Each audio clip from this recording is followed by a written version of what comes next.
transformando mi ser. Bendito Jesús.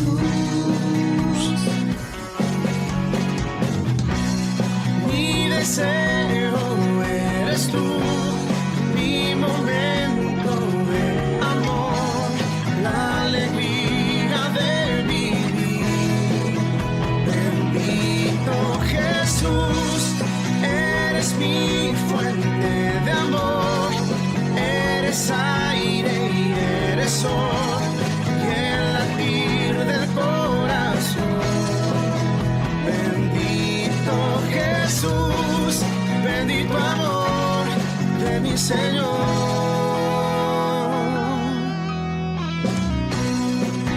Tu gracia y favor conmigo puedo ver, llenando hoy mi ser.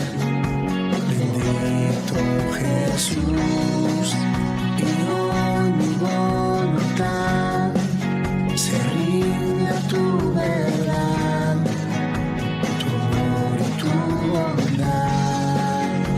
Bendito Jesús.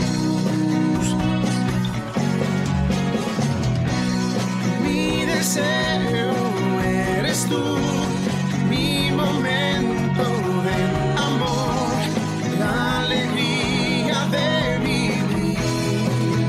Bendito Jesús, eres mi fuente de amor, eres aire y eres sol, y el latir del corazón. Bendito Jesús, bendito amor de mi Señor. Bendito amor de mi Señor.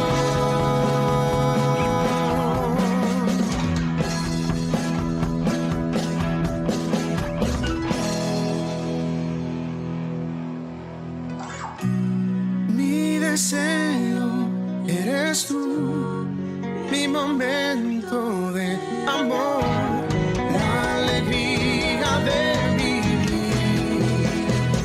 Bendito Jesús, eres mi fuente de amor, eres aire y eres sol, y el latir del corazón. Bendito Jesús, bendito amor de mi Señor.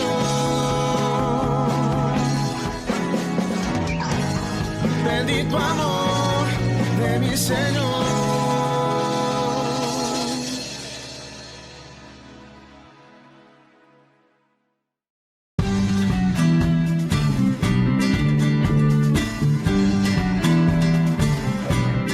Vamos a adorarle a Él. Él es grande, Él es poderoso, Él es la razón de nuestra vida. Él es el gran yo soy, Él es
¿Qué tal, queridos hermanos?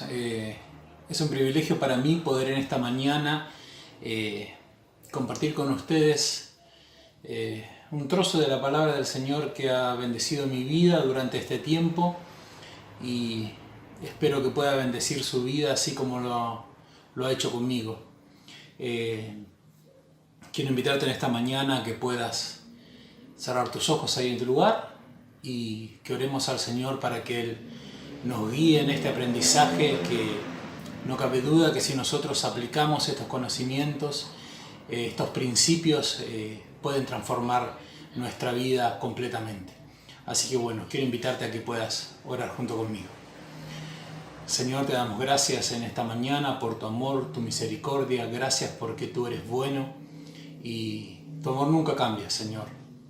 Hoy llegamos delante de tu presencia pidiéndote perdón por nuestros pecados, Señor, reconociéndote como nuestro Señor, reconociéndote como nuestro Salvador.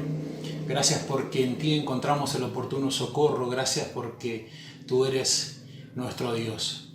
Te pedimos que tu palabra hable a nuestras vidas, a nuestros corazones y que podamos vivirla, Señor, y practicarla y poder llegar, Señor, a comprender cada uno de los principios que tú quieres enseñarnos en esta mañana. Gracias por esta oportunidad de poder hablar tu palabra, Señor, y compartirla en tu iglesia. Te pido tu dirección, Espíritu Santo, toma control de mi vida, de mi mente, de mis pensamientos, para poder hablar lo que tú has hablado a mi corazón. Te doy gracias en el nombre de tu Hijo Jesús. Amén.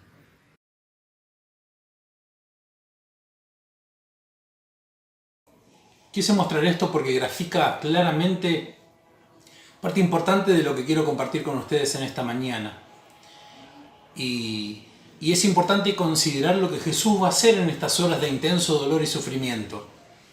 Él manifestará secretos que de ser aplicados por cada uno de nosotros nos llevarán a ser semejante a Él en su actuar. Veremos lo que ocurre en el alma humana de Jesús horas antes de su muerte. Y veremos además, ahí es donde nos vamos a detener un poco más adelante, el alma humana de sus discípulos.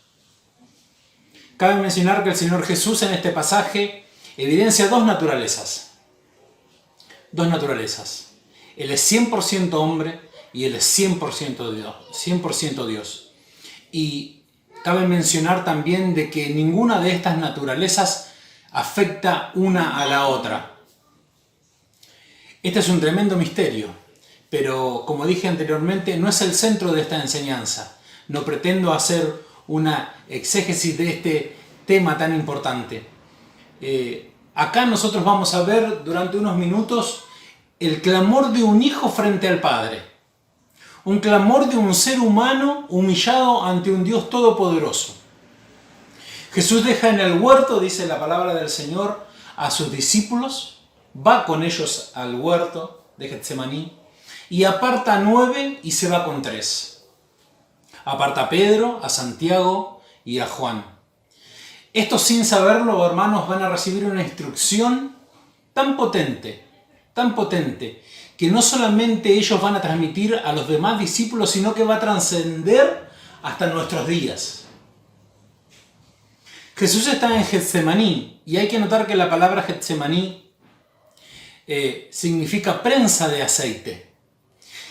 Y es allí, en este lugar, en el Getsemaní, donde el Señor va a ser estrujado, donde el Señor va a ser apretado, donde el alma del Señor va a ser triturada. Él allí comienza, dice la palabra del Señor, a angustiarse y a entristecerse en gran manera, tanto que estaba a punto de colapsar, a punto de morir. Él mismo grafica esta situación. Es tanta su angustia que Dios Padre se ve obligado a enviar un ángel a fortalecerlo. Y esta palabra es fundamental. ¿Por qué? Porque Él no lo manda a consolar. Él no manda al ángel a aliviar su dolor. Él manda a fortalecerlo. ¿Para qué? Para prepararlo para un sufrimiento aún mayor. Es tanta la angustia del Señor que Si esto no hubiera ocurrido en este o en aquel entonces, seguramente Jesús hubiera muerto allí mismo. Él estaba tan colapsado, dice la palabra del Señor, que cae a tierra. Él tenía que ser sacrificado, hermanos. Él tenía que pagar el precio. El evangelista acá nos muestra cruelmente, crudamente, el terror que tenía Jesús. Pero la pregunta que cabe hacerse en este momento es, ¿por qué a Jesús pasa esto? ¿Y por qué parece que Jesús no tiene entereza? ¿Por qué parece no ser Dios? ¿Acaso había perdido la fe? Ahora, hermanos, la respuesta es no. Dios no había perdido su fe. Lo que sucede es que este padecimiento era desconocido para Él. Recordemos que Él es perfecto y aborrece el pecado. Él dice y clama, aparte de mí esta copa. Jesús no quería pasar por esto. No quería beber esta copa que habla Isaías 51, que dice, así dijo Jehová tu Señor y tu Dios, el cual aboga por su pueblo. He aquí he quitado de tu mano el cáliz de aturdimiento, los sedimentos del cáliz de mi ira. Nunca más lo beberás. Ahora, hermanos, alguien tiene que beber esa copa. Esto llena de espanto a Jesús. Parece una locura hablar de estas cosas. ¿Por qué? Porque Él debe cargar con toda la ira de Dios. Él tiene que atravesar este momento que nosotros habíamos acumulado. Esta ira la habíamos acumulado cada uno de nosotros. Sin embargo, Él siendo perfecto, siendo sin mancha, aborreciendo el pecado, tiene que atravesar esta situación. Él iba a ser abandonado, no iba a tener comunión, sería separado de Dios. La palabra del Señor dice que Dios lo hizo pecado por nosotros. Cristo no cometió pecado alguno, dice la palabra del Señor, pero por causa nuestra Dios lo hizo pecado, para hacernos a nosotros justicia de Dios en Cristo. Qué hermoso. Él atravesaría el infierno que nosotros merecíamos. Él era perfecto y aún lo es. Él daría misericordia sin ira en su muerte. Nos daría derecho de ser llamados hijos de Dios. El alma humana de Jesús, hermano, el alma humana de Jesús está profundamente destrozada. Él busca y su alma busca otra forma de llegar al mismo fin, pero no pasar por la crucifixión. Pero Dios aborrece el pecado, hermano. Dios aborrece el pecado y Jesús pide como hombre algo que no era posible. No era posible en ese entonces. Si Jesús no hubiera sido obediente, el cielo, hermanos, hubiera quedado vacío y el infierno hubiera quedado lleno. Y cada uno de nosotros debería haber pagado su pecado. ¿Y saben qué es lo más terrible? Que Satanás hubiera triunfado. El Señor lucha en aquel entonces en Getsemaní por alinear su voluntad a la voluntad de Dios. Él lucha por hacer esto y lo logra. Él es obediente, dice la palabra del Señor, y obediente hasta la muerte, y muerte de cruz. La pregunta que se suscita nuevamente a esto, al hacer este análisis, es: ¿Dios contesta la oración de Jesús? La palabra del Señor en Hebreos 5, 7 al 9 dice lo siguiente: cuando Cristo estuvo aquí en el mundo, oró mucho a Dios y con lágrimas le rogó que lo librara de la muerte, pues Dios tenía poder para hacerlo. Y como Cristo siempre fue obediente, Dios contestó su oración. Versículo 8. Aunque Él era hijo de Dios, por medio del sufrimiento aprendió lo que significa obedecer siempre a Dios. Así, una vez que Cristo hizo todo lo que Dios le mandó, se convirtió en el Salvador que da vida eterna a todos los que lo obedecen. Qué tremenda la palabra del Señor. Hermanos, la muerte no pudo retenerlo. Y eso es profundamente maravilloso. La palabra del Señor dice que Él se compadece de nosotros, sobre todo cuando nos encontramos en mayor debilidad. Él nos entiende e intercede por cada uno de nosotros. Él nos conforta para pasar por el valle de sombra y de muerte. Hay que pasarlo la mayoría de las veces, hermano. La voluntad de Dios, dice su palabra, es perfecta, pero la nuestra no lo es. Y mi oración es para que, al igual que Jesús, se alinee a la voluntad del Padre, para que se alinee a su voluntad y no a mis deseos y caprichos, a veces egoístas. Hermanos, la pregunta que se suscita en este momento es: ¿qué tiene que ver esto con los resignados? ¿Por qué Jesús viene al encuentro de los resignados? Y es que Jesús, en medio de su inmenso dolor, de su extremo dolor, de su dolor interno, de lo que Él está atravesando, Él toma una actitud extremadamente maravillosa. Y es importante verla y notarla. Él, en medio de su agonía, está preocupado por sus discípulos. Y esto aparece en el versículo 37. Quiero que me acompañe ahí para que lo podamos leer. Dice así, versículo 37. Jesús regresó a donde estaban los 3 discípulos y los encontró durmiendo. Entonces le dijo a Pedro: Simón, ¿te has quedado dormido? ¿No pudiste quedarte despierto ni una hora? Versículo 38. No se duerman, oren, para que puedan resistir la prueba que se acerca. Ustedes quieren hacer lo bueno, pero no pueden hacerlo con sus propias fuerzas. Él está preocupado a tal punto, hermano, que Él detiene su clamor y va hasta donde los discípulos se encuentran a advertirles que no era momento de bajar la guardia. Él va a advertirles que ellos debían orar y velar. Él va a advertirles que era momento de tomar en serio la situación. Y la palabra del Señor nos enseña que Jesús lo hace 3 veces. Es tanta su preocupación por sus amigos, es tanta la preocupación por sus discípulos, que en Él no hay egoísmo.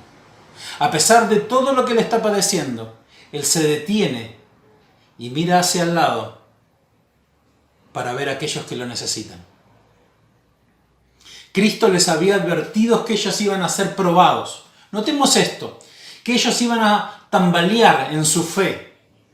Versículos 27 al 31. Algunos iban a ser zarandeados por el diablo, a petición del mismo diablo. Interesante, ¿verdad? Pero Él oraría, dice, para que la fe no les falte.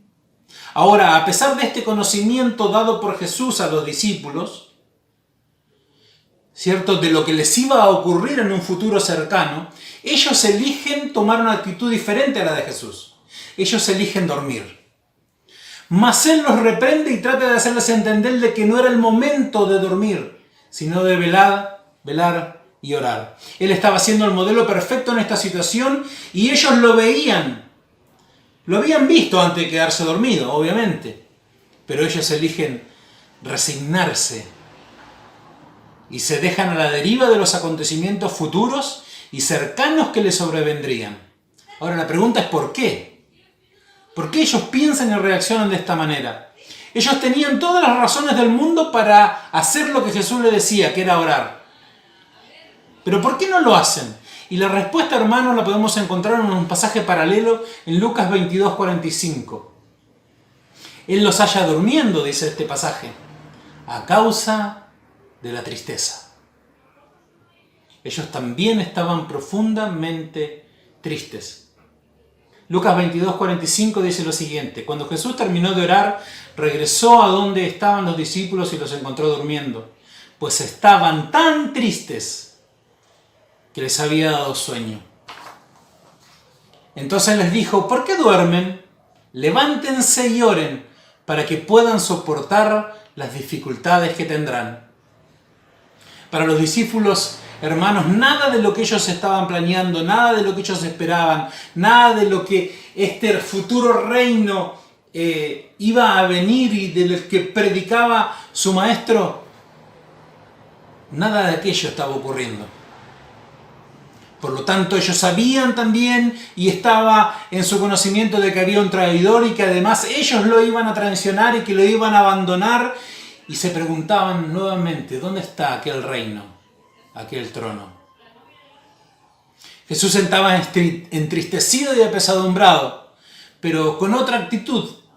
Ellos, sin embargo, se resignan completamente y no hacen lo que debían hacer a pesar de la instrucción y de las enseñanzas que Dios, encarnado en Jesucristo, les había dado durante tanto tiempo en la tierra. No habían podido velar ni una sola hora. Y esto es tremendo. Ellos eligen dormir porque así evaden la realidad. Pero los problemas siguen ahí. Los problemas de ellos seguían ahí y estaban a un paso de continuar con los problemas. Ellos no debían escapar, sino que debían recordar que estaban en peligro. Y que no debían bajar la guardia, sino que debían velar y orar, así, tal cual lo estaba haciendo su maestro. Ahora, hermanos, si nosotros no entendemos esto, la palabra del Señor dice que vamos a caer en tentación. Marcos 14:38 dice: no se duerman, oren para que puedan resistir la prueba que se acerca. Ustedes quieren hacer lo bueno, pero no pueden hacerlo con sus propias fuerzas. Ellos necesitaban una fuerza que solamente podría venir de Dios. Ahora, Jesús quería que ellos oraran a Dios, pero que oraran algo importante. ¿Y saben qué? Y esto a mí me llamó mucho la atención cuando estaba estudiando y cuando meditaba. Es que Jesús quería que ellos oraran para ser librados de hacer su propia voluntad. Necesitamos esta intimidad con Dios para resistir. La oración. Estos 3 discípulos vieron caer a Jesús en tierra, al Hijo de Dios, caer de rodillas en una total dependencia a Dios, mas no lo imitan, sino que eligen dormir, eligen resignarse, eligen entristecerse y abandonar todos los principios aprendidos. Hay algo que llama poderosamente la atención, es que el que no podía pecar, aquel que era perfecto, clama a Dios en oración. Y los que iban a ser zarandeados, que habían sido advertidos, duermen. Es una tremenda ironía que nos muestra la palabra del Señor. Ahora, hermanos, no debemos condenar a los discípulos. Analicémonos a nosotros mismos en esta mañana. Jesús dice: yo oro por ti, como les dijo a sus discípulos, pero tú también debes orar. Yo también debo orar. Él intercede, dice la palabra del Señor, como sumo sacerdote, pero nos dice que su oración no hace inútil nuestra oración, no la inhibe. Por lo tanto, independientemente de que Él intercede y que Él gobierna y que Él es soberano, nosotros necesitamos esta oración. Necesitamos esta intimidad con el Señor. Solo así nos podremos mantener firmes en la batalla de la fe. Ahora algunas preguntas para ir concluyendo este pequeño mensaje. ¿Estás pasando por el valle de sombras y de muerte? ¿En este momento te encuentras en tu Getsemaní? ¿Nos encontramos quizá en depresión, ansiedad, en miedo al futuro? Estas situaciones del día que estamos viviendo sobre la pandemia y el quiebre de la economía de nuestro país y de tantos países del mundo ha afectado nuestra manera de reaccionar frente a las circunstancias. ¿No sabemos qué decisión tomar? ¿Tenemos miedo al futuro? ¿O simplemente no nos pasa absolutamente nada? pero nos hemos resignado de todas maneras. Si bien estamos bien, tenemos nuestra economía bien, nuestros trabajos, no nos ha tocado el virus que está asediando, acecha a la humanidad, pero aún así estás resignado. La orden de parte del Señor en esta mañana es que no te detengas, que no nos detengamos. Ahora, hermanos, otro punto de vista en esta mañana puede ser que alguien se encuentre resignado en este preciso momento. Y quiero que sepas en esta mañana que así como el Señor ha estado para mí, también puede estar para vos. Lo único que el Señor nos pide es que nos levantemos, despertemos, velemos y oremos. Solo de esta manera, hermanos, vamos a poder hacer frente al presente y al futuro que se acerca. De lo contrario, no podremos resistir en la hora de la prueba. Lo que se avecina, hermanos, la palabra del Señor dice que nosotros vamos a tener aflicciones, pero que debemos confiar porque Él venció. Yo quiero invitarte en esta mañana a que puedas en esta mañana tomarte un minuto junto conmigo para reflexionar. ¿Estamos resignados en esta mañana? ¿Estamos pasando por alguna situación? ¿O estamos perfectamente bien, pero aún así hemos elegido una vida de resignación? Hemos elegido, al igual que los discípulos, apartarnos, entristecernos por alguna situación en especial, completamente egoístas, y dejarnos a la deriva de las circunstancias. Quiero que cierres los ojos en esta mañana y podamos concluir orando al Señor. Señor, en esta mañana te damos gracias por tu palabra. Gracias, Señor, porque ella siempre nos enseña cómo debemos reaccionar y cómo debemos vivir. Yo te pido que esta palabra que ha hablado a mi vida profundamente en estos meses, Señor, de cuarentena y pandemia, de la misma manera que has tratado con mi vida, Señor, puedas tratar con mis hermanos y amigos que están viendo este mensaje. Yo te pido, Señor, que tú fortalezcas su vida, porque a muchos de nosotros no vas a evitar que nosotros pasemos por el valle de sombra y de muerte, pero sí vas a caminar con nosotros y vamos a atravesar y vamos a poder ver la luz, vamos a poder verte a ti, Señor, brillar y dándonos la paz y la tranquilidad que necesitamos. Creemos firmemente, Señor, de que tú estás con nosotros en toda circunstancia, de que el futuro es tuyo, Señor, y que debemos caminar en el presente como tú nos has enseñado en tu palabra. Te pedimos perdón si no lo hemos hecho así, te pedimos perdón si nos hemos resignado. Te pedimos perdón, Señor, si a pesar de estar y tener todo bien, Señor, de estar prosperados, de estar, Señor, solamente limitados en cuanto a ciertas actividades por la pandemia, nos hemos resignado a vivir una vida, Señor, como cualquier otra persona. Yo te doy las gracias en esta mañana, porque el consejo de tu palabra habla a mi vida primeramente. Ayúdame, Señor, a poder vivir lo que predico, a poder, Señor, modelar. Alguien dijo una vez que existen 4 evangelios, pero existe uno más, el quinto, y ese somos nosotros. La gente no lee comúnmente aquellos 4 evangelios de tu palabra, pero sí nos lee constantemente a cada uno de nosotros en nuestro actuar. Por eso, Señor, yo te pido que tú tengas misericordia.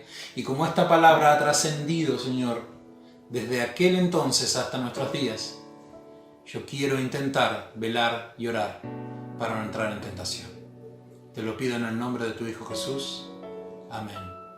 Espero que esta palabra haya bendecido tu vida, así como bendice la mía. Te invito a que puedas terminar adorando al Señor con una hermosa alabanza. Que el Señor les bendiga, hermanos. Los amo mucho. Nos veremos pronto. Un beso.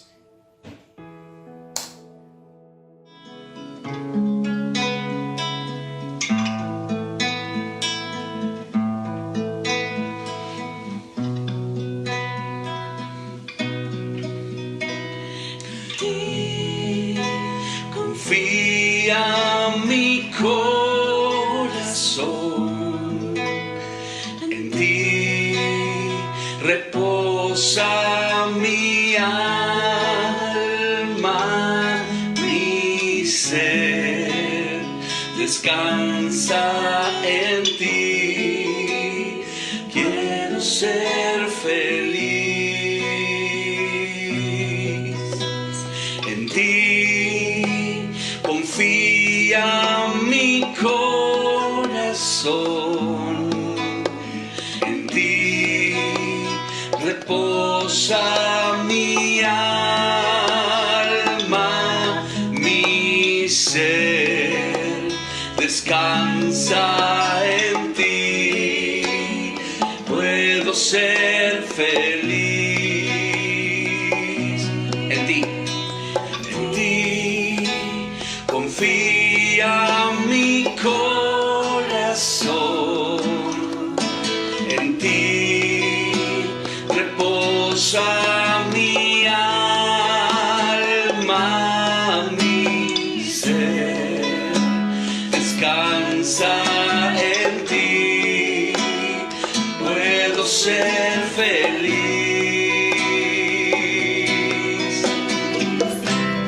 porque sé que estás obrando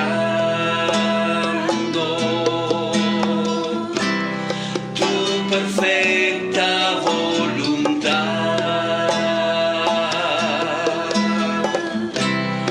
En mi vida estás obrando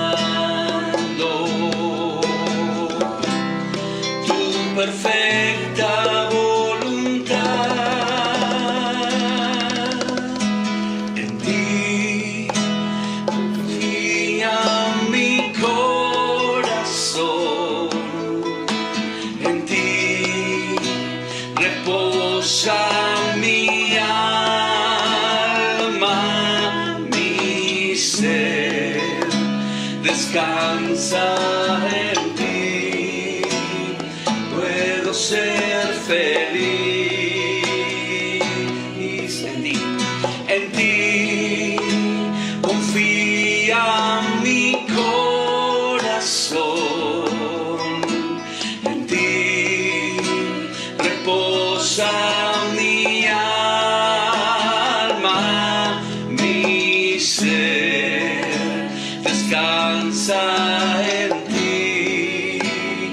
Puedo ser feliz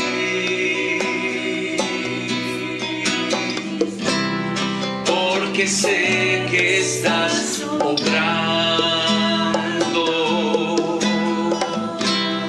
tu perfecta voluntad.